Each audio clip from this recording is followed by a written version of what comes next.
2019 ఎన్నికల టైంలో ఏం జరిగిందో ఇప్పుడు రిపీట్ అవుతోంది. ఎన్నికల వేళ టీటీడీ మరోసారి వార్తల్లోకి ఎక్కింది. చైర్మన్ పదవిని అడ్డు పెట్టుకుని భూమన ఉద్యోగులను ప్రలోభాలకు గురి చేస్తున్నారని ప్రతిపక్షాల ఆరోపణ. ఉద్యోగులకు మేలు చేయడం తప్ప అని ఇది భూమన ప్రశ్న. ఇంతకీ తిరుమల కొండపై ఏం జరుగుతోంది?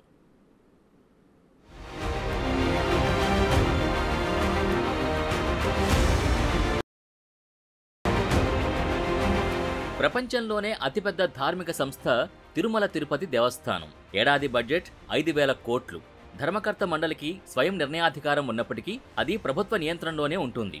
అందుకు కారణం రాష్ట్ర ప్రభుత్వం నిర్ణయించిన వారే ధర్మకర్తల మండలిలో సభ్యులుగా ఉంటారు కాబట్టి. టీటీడీని కూడా ప్రస్తుతం తమ సొంత పనులకు ప్రభుత్వం వినియోగించుకుంటుందనే ఆరోపణలు వెల్లువెత్తుతున్నాయి. ఇప్పుడు ఎన్నికల ముంగిట ఉద్యోగులకు తాయిలాలు ఇస్తున్నారని, అదంతా ప్రలోభాలకు గురిచేయడమే అని టీడీపీ ఆరోపిస్తోంది.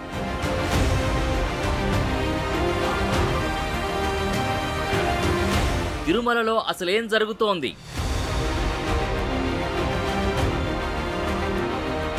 ప్రలోభాల మాట వాస్తవమేనా?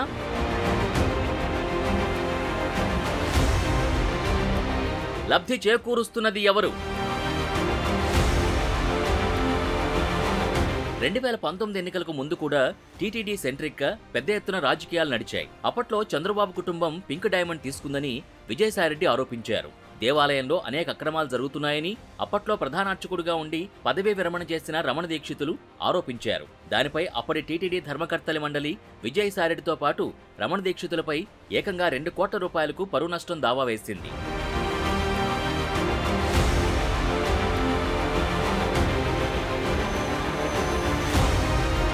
ప్రస్తుతం ఎన్నికల ముందు మరోసారి టీటీడీ వార్తల్లో నిలిచింది.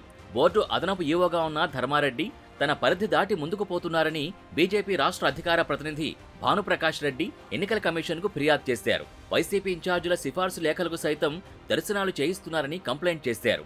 దాంతోపాటు టీటీడీ చైర్మన్ అయిన కరుణాకర్ రెడ్డి ఎన్నికల్లో తన కుమారుడి గెలుపు కోసం ప్రయత్నాలు చేస్తున్నారనే ఆరోపణలు వినిపిస్తున్నాయి.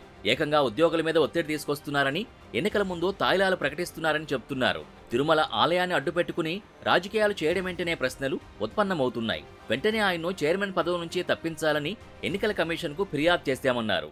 ఖచ్చితంగా భూమన కరుణాకర్ రెడ్డి గారు ఆయన పదవిని అడ్డం పెట్టుకొని ఎలక్షన్ కోడ్ను మర్చిపోయి వాళ్ళందరికీ ఉద్యోగాలు ఇవ్వడము, ఇళ్ల స్థలాలు ఇవ్వడము, ఇచ్చినా వాళ్ళని పిలిచి మీటింగ్లు పెట్టడము, మీరంతా నా కొడుకు ఓటేయాలని చెప్పడము, ఇవన్నీ కరెక్ట్గా. దీని మీద నేను వెళ్ళి ఎలక్షన్ కమిషన్ కలిసాం. వాళ్ళు సీరియస్ యాక్షన్ తీసుకోవాలి. ఇప్పటికే 34,000 దొంగ ఓట్లు ఉన్నాయి, అవి కూడా యాక్షన్ తీసుకోవాలి. ఏమీ లేకపోతే ఎలక్షన్ రేపు తిరుపతి చేయడానికి కష్టం కదా. ఈ విషయాన్ని కూడా ఈసీ గారికి తెలియజేస్తాం. టీటీడీ పదవిని అడ్డం పెట్టుకొని గతంలో ధర్మారెడ్డి, ఇప్పుడు కరుణాకర్ రెడ్డి, వీళ్ళ వల్ల జగన్మోహన్ రెడ్డికి ధర్మారెడ్డికి లాభం, కరుణాకర్ రెడ్డిలో కొడుకు లాభం. టీటీడీలో సుమారు 25,000 మంది ఉద్యోగులున్నారు. వారి కుటుంబాలతో కలుపుకుంటే దాదాపుగా 1,00,000 మంది టీటీడీకి చెందినవారే. ఇళ్ల స్థలాలు ఇప్పిస్తామనడం, వారికి తాయిలాలు ప్రకటించడం లాంటి చర్యలతో వారంతా ప్రభావితమయ్యే అవకాశం ఉందంటున్నారు బీజేపీ నేతలు. టీటీడీ ఉద్యోగుల ఓట్లతో తన కొడుకుని గట్టెక్కించుకోవాలని భూమన చూస్తున్నారని ఆరోపిస్తున్నారు. ఇక్కడ చైర్మన్షిప్ హోదాలో ఎన్నికల కోడ్ అమల్లోకి వచ్చిన తర్వాత కూడా ఇవాళ ప్రివిలేజెస్ అన్నింటిని కూడా ఎంజాయ్ చేస్తున్నారు. అంటే అక్కడికి ఆయన దగ్గరకు వచ్చేటువంటి స్టాఫ్ ఎవరైతే టీటీడీ ఉద్యోగులు ఉన్నారో వాళ్ళందరూ కూడా సబార్డినేట్స్గా ట్రీట్ చేయడం కారణంగా వాళ్ళ మీద ఈయన ఇన్ఫ్లుయెన్స్ ఉంటుంది. సుమారు ప్రత్యక్ష పరోక్షంగా పనిచేసేటువంటి టీటీడీ ఉద్యోగుల సంఖ్య రమారమి 25,000 మంది ఉంటారు. వాళ్ళ కుటుంబ సభ్యులతో కలిపితే సుమారు 1,00,000 మంది పైన ప్రభావం చూపించేటువంటి అవకాశం ఉంది. అసలుకే అబద్ధాలు చెబుతూ అధికారాన్ని ఎలా దుర్వినియోగం చేసుకోవాలో తెలిసినటువంటి ఈ తిరుపతి ఎమ్మెల్యే మరియు టీటీడీ చైర్మన్ భూమన కరుణాకర్ రెడ్డి గారు పదే పదే ఎన్నికలు సమీపిస్తున్నటువంటి వేళలో ఉద్యోగస్తులను ట్రాన్స్ఫర్ చేస్తామని కొండపైన వ్యాపారస్తులను బెదిరిస్తూ తనకున్నటువంటి ఈ చైర్మన్ గిరిని అడ్డం పెట్టుకుని అందరినీ కూడా ఓటర్లుగా భావించి ప్రలోభాలకు గురి చేస్తున్నారు, బెదిరింపులకు గురి చేస్తున్నారు. ప్రతిపక్షాల ఆరోపణలకి వైసీపీ కూడా ధీటుగా కౌంటర్ ఇస్తోంది. ఉద్యోగులకు వేతనాల పెంపు, ఇళ్ల స్థలాలు ఇవ్వడం ప్రతిపక్షాలకి నచ్చడం లేదని చెప్తున్నారు.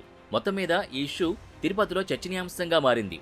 రాష్ట్రంలోని రాజకీయ వేడి టీటీడీని గట్టిగానే తాకింది.